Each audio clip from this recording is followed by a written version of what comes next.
Akkam bultan nagaa keessanii nagaadhaan galata Waaqayyoo maqaan Waaqayyoo Waaqa isa jiraataa kan eebbifame haa ta'u.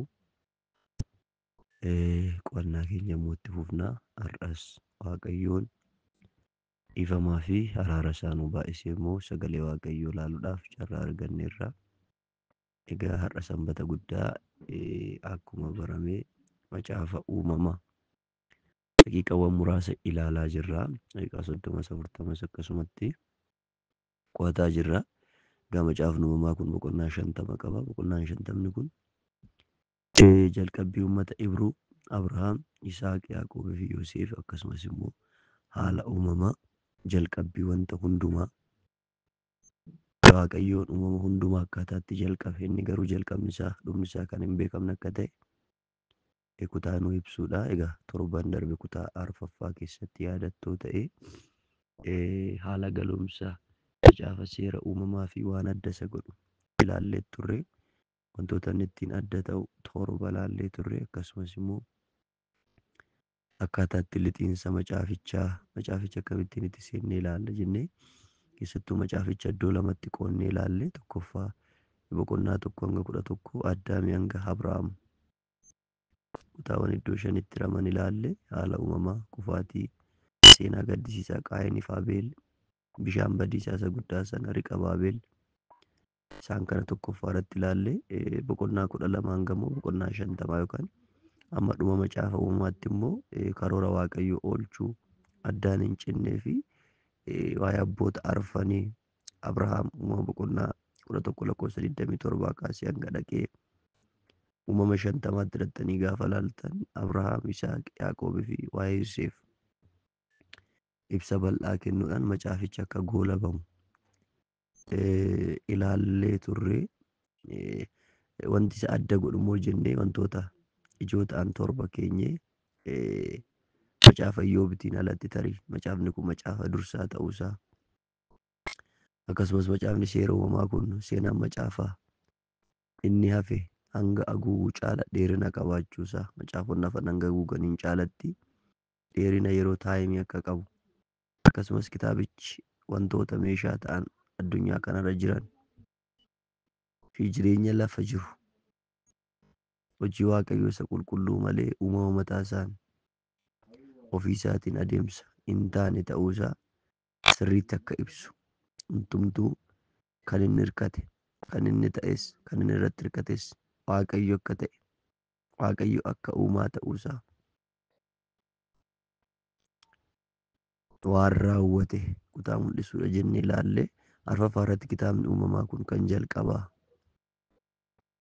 yookaan kan jalqabaa yeroo jennu immoo gaa'illi maatiin ijoollee horachuun cubbuun lubbuu ajjeesuun gaa'ila irratti gaa'ila godhachuun meeshaalee muuziqaa abdii oolfachuu kan kana fakkaatan jalqabbii waan hundaa ta'uusaa ilaalle arfaffaa irratti.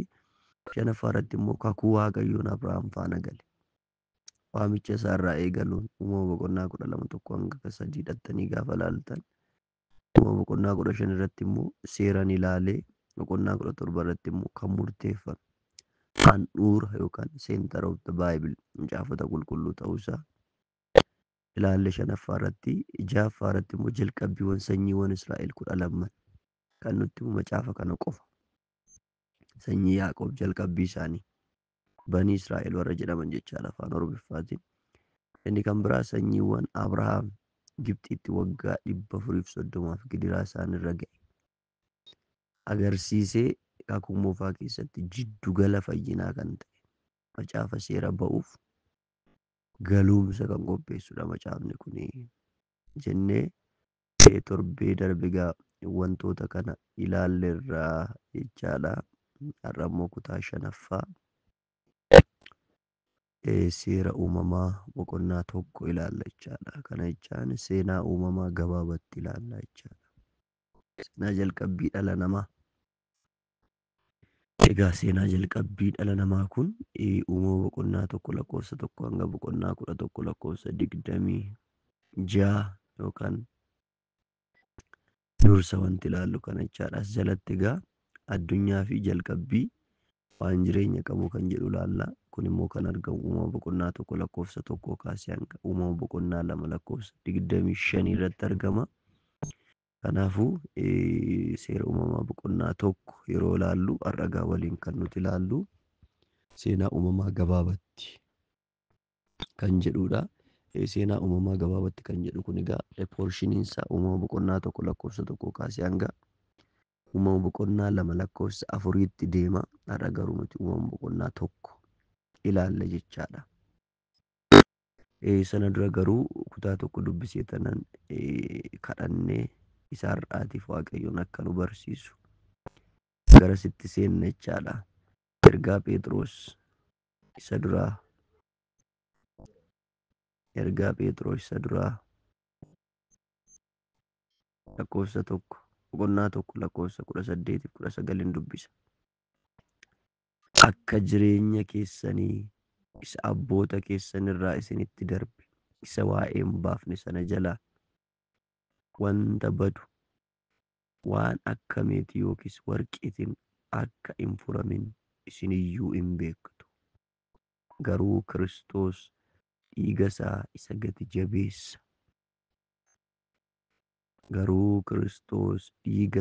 isa gati jabeessan isin fureera.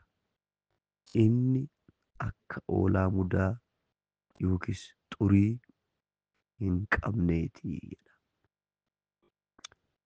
Galannii fi ulfinni, hoqubaa fi jajamuun, waaqeffamuun bara hamma baraatti teessoo keessa jiraataa isa ol ka'aa sana maqaa Yesuus Kiristoosiin yaa Waaqayyo haa dhuunfatu. Cubbuu keenya, balleessaa keenya, yakkaa keenya fuuldura kee jiru yaa Waaqayyo si fuulduratti dhiyeessinaa. Dhiiga ilma kee isa qulqulluu sana isa kan bara baraa sanaan nu dhiqi, nu qulleessi. Yeroo keenya sa'aa keenyatti to'adhu. Yakkaa fi irra daddarbaa keenya hundumaa dhiiga ilma kee Yesuus Kiristoositiin nurraa dhiqi. Nu wajjin ta'i, nu gargaari, nu gaggeessi. Ergamaan dukkanaa anaafis obboloota kootiifis ramadame kamuu maqaa Yesuusiin kan hidhame haa ta'u. Obboloonni koo golaaf lafa iddoo jiranitti ayyaanni kee, araarri kee hunda isaanii faana haa ta'u. Kana tokkicha ilma kee Yesuus Kiristoosiif jedhii raawwadhu. Maqaa Yesuusitiin ameen. Egaa seenaa uumamaa gabaabatti ilaalla jechaadha. Egaa macaafni qulqulluun uumama boqonnaa 1 lakkoofsa 1 dhattanii gaafa ilaaltan jalqabatti Waaqayyo samiif dachee uume jedheeti eegala. Jalqabatti Waaqayyoon samiidhaa fi dachee uume jedha. Kutaa kana yeroon dubbisu wantumtiin baay'ee ajaa'ibsadhu yookaan yeroo hundumaa xiinxaleetti yaadee ajaa'ibsadhu keessaa inni tokko Waaqayyoon waa'ee wantoota eegale malee waa'ee jalqabbii isaatiin dubbatu. Waaqni waaqessinu, Waaqni gara dhugaatti nu fide, gara jireenyatti nu fide, gara jireenya bara baraatti nu fide. Waaqayyo inni waaqeffannuu fi inni hordofu obboloota koo Waaqa jalqabni isaa hin beekamnedha. Waaqa dhumni isaa hin beekamnedha. Waaqa to'annaa yerootiin ala ta'edha. Yeroodhaan kan daangeffamu wanta Waaqayyoon uumedha. Lafa kanoo kaastan yerootti uumame qaba, yerootti badu qaba. Yeroodhaan kan daangeffame anaadha, isinidha. Wanta Waaqayyoon uumedha malee uuman yeroodhaan hin daangeffamu. To'annaa yerootiin ala. Gara jalqabaa soo dhaqxan eessa akka jalqabe hin beektan. Gara dhumaa soo dhaqxan wanti inni uume hundinuu darbee inni ofii isaatii gargaarsa nama tokkoo malee darbee kan jiraatudha. Kanaaf Waaqayyoon waa'ee wantoota eegalee malee waa'ee jalqabbii isaan dubbatu. Waaqayyoon uumama gaafa uumu kaayyoodhaan gara dhumaattis ni geessa jechaadha. Kan uumes kaayyoodhaani gara dhumaattis immoo geessa. Dhuma qaba. Uumamni Waaqayyo uume hundumtuu dhuma qaba. Fakkeenyaaf qajeelfamoota bu'uuraa ta'an yoo ilaalle Waaqayyoon madda uumamaa waan hundaa waan ta'eef kan uumaman eenyummaa ofii isaanii hin qaban. Sirriitti dhaggeeffadhaa. Waaqayyoon madda uumama waan hundaa waan ta'eef kan uumaman eenyummaa ofii isaanii hin qaban. Eenyummaa ofii isaanii yeroon isiniin jedhu hirkattoota. Hirkattoota. Waaqayyotti hirkatanii warra jiraatanidha. Uumamni kamuu gargaarsi waaqayyummaa isaati yoo dhaabbate hin kufu, hin badu. Jireenyi hirkattummaa fi maxxantummaa akkanaa qabannee garuu dhalli namaa garuu ajajamaa miti obboloota koo.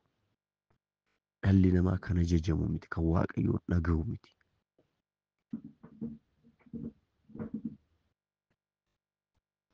Kanaaf eenyummaan isaan qaban kan waaqayyo irraa fudhatanidha.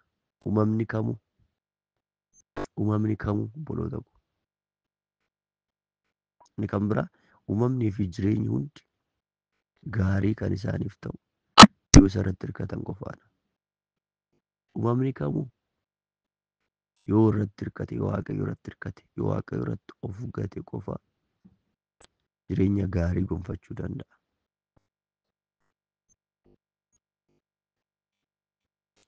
Kanaafuu uumamnii fi jireenyi hunduu kaayyoo fi hiika bara baraa qabaachuu danda'u jechaadha yoo waaqayyo irratti hirkatan. Kanaaf waaqayyoon uumadhaati. Uumama hundaa irratti aangoo daangaa hin qabne qaba. Uumama hunda irratti, samii irratti, dachee irratti, dachee gara gadii irratti aangoo hin daangeffamne kan qabu waaqayyo qofa obboloota koo. Aangoon isaa daangaa hin qabu, dhuma hin qabu. Seera ba'uu boqonnaa 6 lakkoofsa 6 ilaaluu dandeessu. 15:13 ilaaluu dandeessu. Keessa deebii 21:8 ilaaluu dandeessu. Luqaas boqonnaa 1 lakkoofsa 68 ilaaluu dandeessu. Galaatiyaa 3:13, Roomee 3:24 kutaawwan kana ditteel ilaaluu dandeessu. Daangaa hin qabu. Kanaaf ani tokkoffaa Phexros boqonnaa 1 lakkoofsa 18-19 kutaa kana torban har'aa isinii dubbiseen ture. I think akka jireenya keessanii isa abboota keessan irraa isinitti darbee isa waa'ee hin baafne sana jalaa wanta badu waan akka meetii yookiis warqeetiin akka hin furamin isin iyyuu hin beektu. Furamuu kan jedhu kun cubbuu jalaa, du'a bara baraa jalaa, firdii jalaa, si'oolii jalaa. Ergamaa dukkanaa waaqa addunyaa kanaa kan jedhame, የዚህ ዓለም አምላክ kan jedhame jalaa, humna du'aa jalaa, qabeenya miti, warqeedhaan miti, meetiidhaan miti. Garuu jedha Kiristoos dhiiga isaa isa gati jabeessan isin fureeraa jedha. Inni immoo jedha akka hoolaa mudaa yookiis xurii hin qabneeti. Mudaa hin qabu, xurii hin qabu. Kanaaf nu qulqulleesse, kanaaf du'a mo'ate, kanaaf ergamaa dukkanaa isa uumama boqonnaa 3 irratti dogoggorsiise sana aangoo isaa, kaayyoo isaa fashaleessee dhiiga isaatiin gara Waaqayyoo Abbaa, gara mootummaa Waaqayyoo akka galluuf karaa nuu ta'e. Kanaaf firoottan koo Waaqayyo uumadhaatii uumama hundaa irratti aangoo daangaa hin qabne qaba. Kanaaf namni gaafa dogoggorullee ammas aangoo isaa fayyadamee karaa kanan immoo fayyisa jedhee dhufe nama ta'e. Daangaa hin qabu aangoon isaa, daangaa hin qabu fayyisuun isaa. Warra isa dhaga'aniif, warra karaa inni qopheesse irratti galaniif, warra fayyisuu Kiristoosiif of kennaniif, jaalala Waaqayyoo warra dubbataniif, cubbuu dhala namaarra jiraachuu warra dubbataniif, karaan ittiin dhalli namaa immoo cubbuurraa bahu, karaan dhugaan daandiin jireenyi Kiristoos warra jedhanii dhugaa kanaaf of kennaniif, amantiidhaan immoo warra Kiristoos kana simataniif fayyisuun Waaqayyoo daangaa hin qabu. Jaalalli Waaqayyoo daangaa hin qabu. Inni kan biraa Uumama boqonnaa tokko lakkoofsa 2 dhattanii gaafa laaltan dacheenis kan boca hin qabne duwwaa turte. Obboloota koo waan duwwaa ta'e, waan boca hin qabne, waan hin danda'amne sirreessuu kan danda'u, bocuu kan danda'u, iddootti kennuu kan danda'u Waaqayyo qofaadha. Tarii Waaqayyoon nama fayyadama. Nama sanaaf dandeettii kan kennu Waaqayyoodha. Kanaaf kutaan waan Waaqayyoon hojjetee fi gahee hafuura qulqulluu uumama uumuu keessatti ibsachaadha kutaan kun.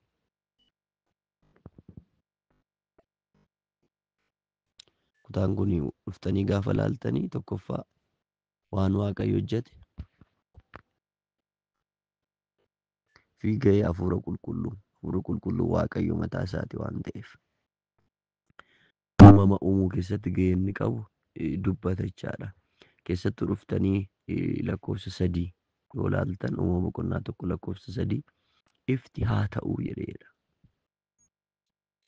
Ifti haa ta'u. Dukkana jireenya irrattis, dukkana addunyaa isa mul'atu irrattis ifa waamuu kan danda'u, ifa dhugaa waamuu kan danda'u Waaqayyo qofaadha. Kanaaf dhalli namaa Waaqayyotti of kennuu kan qabuufi. Ifti afaan Ibraayisxiitiin ifti qoor jedhee ka'a. Qoor yeroo jedhamu dursanii kan dhufan xiyyoota ifaatu mul'isaa jechaadha. Xiyyoota ifaa dursanii gara biyya lafaa dhufan. Ifoonni kun kan guyyootaa fi waggoota adda baasuuf mallattoowwan kaa'amanidha jechaadha. Guyyoota, waggoota adda baasuudhaaf mallattoowwan kaa'amanidha. Uumama tokko 5 fi 14 ilaaluu dandeessu. Inni kan biraa lakkoofsa 5 dhuftanii gaafa laaltan ni bari'es ni dhi'es guyyaa jalqabaadha. Bariisisuu kan danda'u, dhiisisuu kan danda'u obboloota koo Waaqayyo qofa. Waaqayyo qofa. Ni bari'es ni dhi'es guyyaa jalqabaadha. Sa'a 24 kan qabate yeroo ta'u guyyaa fi halkan of keessaa qabachaadha. Sa'aatii 12 kun yaa'u beekamaadha. Baay'ee ibsa bal'aatti hin kennu. Kan ammoo as keessatti bari'uuf dhi'uu kan jedhu kun kutaa kana keessatti guyyaa uumuu Waaqayyo guyyaa 6 hojjete torbaffaa irratti boqote. Uumama boqonnaa tokko lakkoofsa 5 lakkoofsa 8 lakkoofsa 13 lakkoofsa 19 lakkoofsa 23 lakkoofsa 31 ilaaluu dandeessu. Ni bari'e ni dhi'e kan jedhu kun guyyaawwan 6 Waaqayyoon hojjete sirriitti adda baasee ka'a kutaan kuni. Maatewos 7:17 akkasuma 17:1 fakkeenya 25:13 guyyaan tokkoo fi guyyaan tokko halkan fi guyyaa akka ibsamu sirriitti ka'a jechaadha. Kutaan ammas ni kaa'e kun guyyaan tokko halkanii fi guyyaadhaan akka ibsamu sirriitti adda baasee ka'a. Ba'uu 20:11 ilaaluu dandeessu. Qonnaa lakkoofsa 5 kana irratti xiyyeeffata jechaadha. Bari'uuf dhi'uu isaa irratti. Kan bariisus kan dhiisus Waaqayyo akka ta'e, Waaqayyoon immoo guyyoottan 6 akka hojjete, guyyaa torbaffaa irratti akka boqate, guyyaa sana akka qulqulleesse, guyyaa sana guyyaa boqonnaa akka godhe. Inni kan biraa lakkoofsa 7 dhuftanii gaafa laaltan bantiiwwan akka waciitii gombifamedha. Bantii akka waciitii gombifame kan jedhu kun egaa ibsa yeroo kennu maalidha? Bishaan lafaa fi duumessa gidduu naannoo qilleensaa jiru jechuudha. Lafaa fi duumessa jidduu naannoo qilleensaa jiru kanaan bantii akka waciitii gombifamedha eega. Kan gargar qoodu jechaadha. Kan gargar hiru. Kan gargar hiru. Lakkoofsi 10 gaarii jedhee jecha jedhu argitu. Waaqayyo kana ni uume kunis gaarii ta'uusaa arge jedha. Gaarii. Kanaaf Waaqayyoon gaarummaa wanta uumee Waaqayyo yeroo 7 ibseera kutaa kana keessatti. Wanti uume gaarii ta'uusaa, wanti uume sirrii ta'uusaa iddoo 7tti argitu. Kunis kutaawwan amma isinii dubbiseedha jechaadha. Uumama boqonnaa 1 lakkoofsa 4 lakkoofsa 10 lakkoofsa 12 lakkoofsa 18, 21, 25, 31. Isaan kun hundumtuu uumama boqonnaa tokko irratti kan argamanidha jechuudha. Lakkoofsota kana keessatti Waaqayyoon wanti inni uume hundumtuu gaarii akka ta'e dubbata. Waaqayyoon wanti inni balleessuudhaaf uume hin jiru. Ulfina isaa calaqqisiisuuf Waaqayyoon uumama hundumaa uumeera jechuudha. Dhugaa sanarraa kaayyoo uumame sanarraa kan jallate garuu uumama. Malee uuman jalqaba gaafa uumu obboloota koo hojii hamaadhaaf kan uume hin jiru. Seexanni addunyaa jeequ kunillee Isaayyaas boqonnaa 14 fi Hisqeel boqonnaa 28 dhaqxanii gaafa ilaaltan jalqaba seexanni gaafa uumu obboloota koo ergamaa ture. Ergama isumaanuu kirubeelii isa naannoo ulfina Waaqayyoo ture. Dhagaa gati jabeessa uffata isaa kan ture, qulqulluu kan ture. Akka ergamaa Mikaa'el akka ergamaa Gabri'eel kana qulqulluudha ture. Maaliifan kana isinii kaasaa? Waaqayyoon waan hundumaa gaarii godheetu. Meeshaa kaayyoo hamaa jedhee Waaqayyo wanti uume hin jiru. Addunyaa kana kan jeeqaa jiru amma seexana miti. Hin dide. Ajajamuu dide. Isaayyaas 14 dubbisaa. Teessoo koo Waaqayyo waliin godhaa jedhe. Uumama ta'ee uumadhaa ol ta'uu yaade laphee isaatti of jaje. Waaqayyoof ajajamuu dide. Achiin booda gadi darbatame obboloota koo. Iddoo darbatame sanan beeka seexanni. Surraa ulfina qabeessa iddoo teessoo Waaqayyoo, iddoo boqonnaa dhugaa, iddoo ifa dhugaa. Iddoo dhufe sanan beeka. Bara baraan deebi'ee argachuu akka hin dandeenye beeka. Kanaaf dhala namaa gara dukkanaatti kan oofuuf.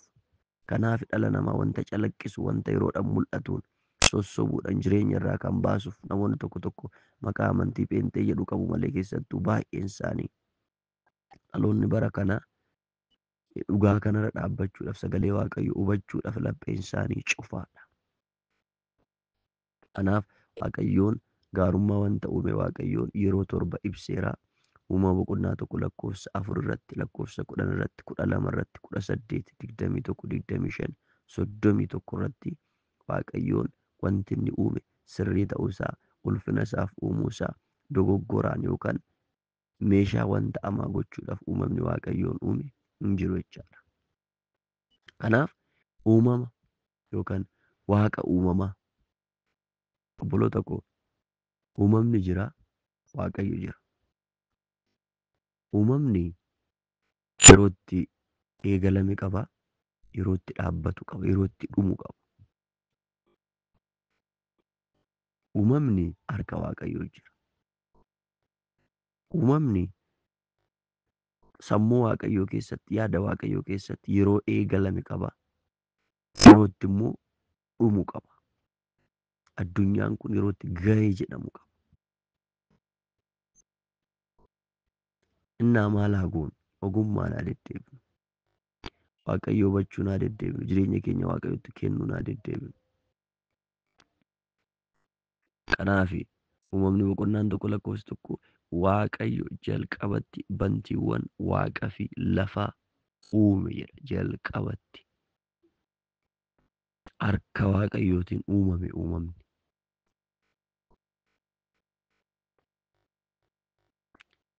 Kanaaf uumaa fi uumama wal bira gaafa qabnu uumamni barri inni ittiin jirre jira jechaadha. Uumamni barri inni ittiin jirre tokko jira. Gara fuulduraattis barri inni itti badu jira uumamni kun. Barri itti Waaqayyoon jirre garuu hin turres hin jirus. Ammam Waaqayyoon sammuu keenyaa ol, yaada fi dubbii keenyaa ol akka ta'e argitu. Kana Faarsaa boqonnaa 90 lakkoofsa 2 dhuftanii gaafa ilaaltan tulloonni otoo iddoo isaaniitti hin dhalatin, lafti guutummaan biyya lafaas otoo hin argamin, bara baraa jalqabee amma bara baraatti ati Waaqayyoodha. Kan jalqabees bara bara. Barri bari iddoo hin beekamu. Bara baraa jalqabee amma bara baraatti ati Waaqayyoodha. Tulloonni otoo iddoo isaaniitti hin dhalatin, lafti guutummaan biyya lafaas otoo hin argamin uumamni ijaan nutti argamu kunuu fi nutti hin argamne kun otoo hin uumamin dura bara baraan jalqabe. Amma bara baraatti ati Waaqayyoodha. Ati sammuu keenyaa oliidha bakka. Kanaaf firoottan koo baritti Waaqayyo hin jirre hin turre. Waaqa ka'umsi fi dhumni isaa hin beekamnedha Waaqni nuti waaqessinu. Waaqa aangoodhaan, dandeettiidhaan, humnaan homtuu isatti siquu hin dandeenye. Ifa eenyumtuu bira ga'uu hin dandeenye keessa kan jiraatu sammuu keenyaa oli, yaada keenyaa oli, beekumsa keenyaa oli. Waan kamuu dursa kan ture. Isa qofa miti baay'ee kan isin ajaa'ibu. Hundumaa dabarsee gargaarsa qaama kamiituu otoo hin gaafatin kan jiraatu. Gargaarsa qaama kamiitu hunduma dura ture, hunduma immoo hin dabarsa. Erga dabarsee booda immoo mee qaamni kun naa utuu hin jedhu ofiisaa danda'ee bara baraan jiraata. Obboloota koo Waaqa waaqeffattan adda baafadha. Waaqayyoon sirriitti gadi fageessaa beeka. Waaqayyoon guddaadha. Waaqayyoon akka amma nutti himanii oliidha. Amma nuuf ibsanii oliidha. Amma nu barsiisanii oliidha. Kanaafi Qolaasiyaas boqonnaa 1:16 irratti ergamaan Phaawulos maal jedhee dubbata? Wanti Waaqa keessa jiru fi wanti lafarra jiru hundinuu, wanti ijaan argamuu fi wanti ijaan hin argamne, warri teessota irra taa'anii fi warri mootummaa qaban, warri bantii Waaqaa keessa gooftummaa fi aboo qabu jedhamanii sodaataman isaan uumamanii. Wanti hundinuu karaa isaa uumame. Isaafis uumame. Wanti hundinuu karaa isaatu uumame. Karaa isaa uumamuu qofa miti. Isaafis uumame. Ulfina isaatiif uumame. Kanaaf Waaqa uumamaa gaafa jennu Waaqayyoon keenya obboloota koo barritti Waaqa. Waaqayyoon jirre hin turre. Hin jiru. Gara fuulduraattis iddoo kanatti Waaqayyoon dhaabbatta namni jedhu hin jiru. Bara baraan ture, bara baraan jiraata. Bara baraa jalqabee ture, bara baraanis dammoo darbee jiraata. Inni kan biraa waa'ee Waaqa uumamaa gaafa laaltan Waaqayyo Addaamii fi Hewaan bifaa fi fakkeenya isaatiin uume. Kanaaf dhuunfaa isaaniitii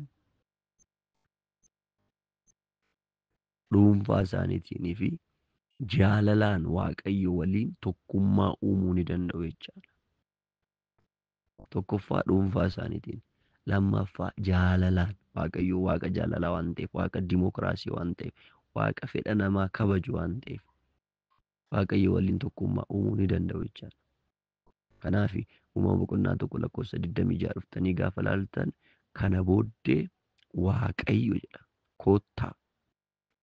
Koottaa wardiin jirtu kun baroota sadiitu jira. Yeroo baay'ee akkuma dubbadhu barri abbaa jira, barri ilmaa jira, barri hafuura qulqulluu jira. Kana jechaan sadanuu baroota sana keessa hin jiran jechuu koo miti. Waaqayyo waan ta'eef barri inni hin jirre hin jiru, barri inni itti dhaabbatus hin jiru. Sadan Waaqa tokkichaa wal faana jiru. Kana jechaan barri kakuu moofaa bara Waaqayyo abbaati, barri kakuu haaraa Yesuus Kiristoos erga dhalatee kaasee amma inni deebi'ee ol ba'utti bara Waaqayyo ilmaati. Kiristoos erga ol fudhatamee kaasee immoo amma inni deebi'ee ulfinaan dhufutti bara hafuura qulqulluuti. Barri nuti amma keessa jiru kun. Kanaaf gooftaa Yesuus Kiristoos ani yoon deeme wayyaa jedhe. Inni waan biraati kana keessa ditteeliin galu. Uumamni boqonnaan 1:26 garuu kana booddee Waaqayyo koottaa akka bifa keenyatti, akka fakkaattii keenyattis nama in uumna. Isaan qurxummii galaanaa irratti, simbiraa fi allaattiiwwan qilleensa keessa balali'an irratti, horii qe'ee irratti, bineensa lafaa hundumaa irratti, munyuuqaa lafarraa munyuuqu hundumaa irrattis mootummaa haa qabaatan jedhee. Egaa Waaqayyo akka bifa isaatti nama uume. Akka bifa Waaqayyootti isa uume immoo dhiira fi dubartii isaan uume. Kanaaf Waaqa uumaa gaafa laaltanii lammaffaan Waaqayyoon Addaamii fi Hewaan bifaa fi fakkeenya isaatiin kaayyoo fi karoora isaatiif uume jechaadha. Inni sadaffaan Waaqayyoon waan hundumaa gaarii godhee Waaqa uume waan ta'eef cubbuu hin qabu. Waaqayyoon cubbuu hin qabu obboloota koo. Waan uume hundumaa included devil seexana Waaqayyoon karoora waan gaariidhaaf uume. Saaxinaa'el jedhama ture, ergamaadha ture. Namoota karaa Waaqayyoo irraa kan maqsu bara kana seexana miti. Garuu Waaqayyoon jalqaba gaafa uumu kaayyoo isaatiin uume, karoora isaatiif uume, fedha isaatiif uume, ulfina isaatiif uume, ulfina isaatiif uume. Kanaafuu Waaqayyoon Waaqa uumaa gaafa jennu Waaqayyoon kun waan hundumaa gaarii godheetu. Kanaaf lapheen gaarummaa nu keessaa burquu kan qabu. Lapheen jaalalaa, lapheen dhiifamaa, lapheen araaraa nu keessaa burquu kan qabu. Waaqayyoon dhaloonni baranoo boqonnaa 7-8 gara fuulduraatti dhufna gaafa didu bishaan badiisaa fide immoo dhaloota biraa uume. Baroonni bara Loot Sodoom dhattanii gaafa laaltan uumama 17-18 gaafa didu ibiddaan balleessee dhaloota haaraa uume. Dhaloonni bara Baabel yeroo gimbii Baabel hojjetamu gaafa didu afaan isaanii wal makee uumama 12 irratti immoo sanyii Ibruu filate. Sanyii Ibruu keessaa sanyii Yaaqoob, sanyii Yaaqoob keessaa sanyii Yihudaa, sanyii Yihudaa keessaa immoo Kiristoos filate. Waaqayyoon dhalli namaa ammuma kufu in hordofe malee ittiin faranne obboloota koo. Nutis laphee gaarummaa qabaachuu qabna. Warra kufan kaasuuf tattaafachuu qabna. Warra dogoggoran deebisuuf tattaafachuu qabna. Warra karaa Waaqayyoo irraa ba'an gara karaatti deebisuuf tattaafachuu qabna. Firdiin kan keenya miti. Waaqayyoon wanti Waaqayyoon uume hundinuu baay'ee gaarii ture jechaadha. Uumama boqonnaa 1:31 dhattanii gaafa laaltan Waaqayyo waan hojjete hundumaa in ilaale. Waan hojjete hundumaa in ilaale jedha. Kunoo innis baay'ee gaarii ture. Galgallis ta'e ganamnis ta'e kun guyyaa ja'affaadha jedha. Argitanii? Uumamni Waaqayyoon ammeenyaaf uume hin jiru obboloota koo. Meeshaa waan namaa gochuudhaaf uumamni Waaqayyoon uume tokko hin jiru. Kanaaf Waaqayyoon gaariidha jechi jedhu isuma dhugaatti Waaqayyoon gaariidha. Qulqulluudha. Muda maleessa. Mudaan qabu Waaqayyo. Kanaaf uumama boqonnaa 1:26 kutaa lammaffaa dubbise irratti Addaamii fi waan bifaa fi fakkeenya Waaqayyootiin waan uumamaniif kan cubbuu hin qabne turan obboloota koo. Namni kan cubbuu hin qabne ture. Cubbuu maleessa ture. Garuu cubbuun gara namaa akkamittiin dhufe jettan boftee waan hin gowwoomsiti. Sammuu bofaa seexanni hin fayyadame bofichi immoo waan hin argate karaa dadhabbii ishiitii seene jechuudha. Uumama 3:1 mul'ata boqonnaa 12:9 dubbisuu dandeessu. Kutaa kana dubbiseen xumura. Roomee boqonnaa 5:12. Egaa cubbuun karaa nama tokkoo biyya lafaatti akkuma dhufe karaa Hewaan jechaadha. Duunis karaa cubbuu akkuma gale. Jalqaba cubbuutu gale. Ittaanee du'atu gale. Du'a isa kam? Du'a lachuu. Duuni foonis, duuna hafuuras. Akkasumas namoonni hundinuu waan yakkaniif duuni sanyii namaa hundumaa wal ga'e. Kanaaf Kiristoositti amanuu qofaan du'a bara baraa jalaa ba'uu kan dandeenyu. Qabeenya qabnu miti. Beekamtii keenya miti. Sanyii keenya miti. Barnoota keenya miti. Omaanuu miti. Obboloota koo firoottan koo. Omaanuu du'a bara baraa jalaa ba'uu kan dandeenyu karaa tokko qofa. Innis karaa Yesuus Kiristoos qofaadha. Karaa Yesuus Kiristoos qofaadha. Egaa barnoota keenya irraa asuma irratti goolabna. Boqonnaan tokko kun yaadota babal'oo qabu waan ta'eef torbanis ittuma fufnaa.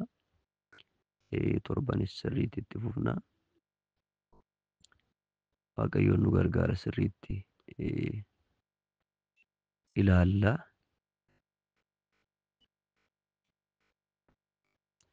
sirriitti ilaalla waan ta'eef jabaadhaa, dhaggeeffadhaa, barreeffadhaa, riikardii kaawwadhaa. Baay'ee fayyadamoo taatu shakkii hin qabu. Egaa har'a wantoota kana ilaalleerra torbanis immoo asuma uumama boqonnaa tokko jalatti kutaa ja'affaa hojii uumamaa kan jedhu immoo ilaalla. Maa inni hojiin keenya, delegeeshiniin keenya, hojiin tokkoon tokkoon keenyatti kenname maali?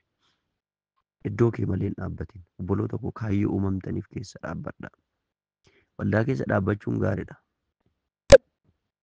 Waldaa keessa dhaabbatanii immoo kaayyoo uumaman keessa dhaabbachuun immoo baay'ee baay'ee gaariidha. Amantaa keessa dhaabbattee, amantaa Pirootestaantii, amantaa Pheenxee jedhamu keessa dhaabbattee, waldaa keessa dhaabbattee, iddoo aarsaa dhaabbattee, kaayyoo uumamteef irraa gorte yoo ta'e garuu faayidaa hin qabdu. Anis atis faayidaa hin qabnu. Kanaaf kaayyoo uumamne yookaan hojii uumamne iddoo kamiini kan jedhu immoo beekuun barbaachisaadha. Namoonni tokko tokko luka ta'aniitoo jiran akka harkaatti aakti godhu. Namoonni tokko tokko gurra ta'aniitoo jiranuu lakki ani ijaa isiniin jedhu. Obboloota koo namni iddoo isaa malee dhaabbatu madaadha. Dhalootaafis, waaqayyoofis, ofii isaatiifis madaadha. Of madeessa, dhalootas hin madeessa. Mee fakkeenyaaf ijji lukaataa too jettan, ijaan nan deemu jettan hin dhangalaati. Dhangalaati hin baddi. Kanaaf hojii qabna. Hojiin uumamatti kennamni jira. Kanaaf kan ammoo torban har'aa kutaa ja'affaa isaa ilaallaa. Ayyaanni fi araarri, dhiifamnii fi jaalalli waaqayyoo golaa fi mana iddoo jirtanitti hunduma keessaniif haa baay'atu. Jaalalli waaqayyoo, gargaarsi waaqayyoo, ibiddi hafuura qulqulluu manaaf iddoo jirtanitti isin faana haa ta'u. Yeroo gaarii qabaadhaa. Eebbifamaa. Ayyaanni waaqayyoo hunduma keenya faana haa ta'u. Turtii gaarii qabaadhaa. Gaaffii yoo qabaattan weelkaam. Shalom.